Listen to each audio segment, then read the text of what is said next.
বিসমিল্লাহির রহমানির রহিম। প্রথমেই রইল দপ্তর যুব সমাজ পক্ষ থেকে সালাম, আসসালামু আলাইকুম। আপনারা হয়তো জানেন, ভারতের ফেরেক্কা বাঁধ ভাঙা বাংলাদেশের কয়েকটা ডিস্ট্রিক্টে অনেক ক্ষয়ক্ষতি হয়েছে। বিশেষ করে নোয়াখালী, কুমিল্লা আর ফেনীতে। আমরা আজকে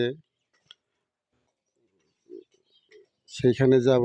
সেখানে আর কি অনেক তাদের ঘরবাড়ি, গরু ছাগল যা আছে এগুলো সব নিঃস্ব হয়ে গেছে। তারা অনেক বিপদের আছে, তাদের পাকশাক করা খুবই সমস্যা। আমরা তাই কিছু তাদের জন্য শুকনা খাবারের ব্যবস্থা করেছি। যেমন এই যে এখানে কিছু দেখছেন, আর কিছু প্যাকেট হয়ে গেছে, গাড়িতে আছে। আমরা আপনাদেরকে দেখানোর জন্য চেষ্টা করব। বিশেষ করে হাসান, বাস্তা, জহিরুল, তারপরে আপনার তাইজুল, এরা আর কি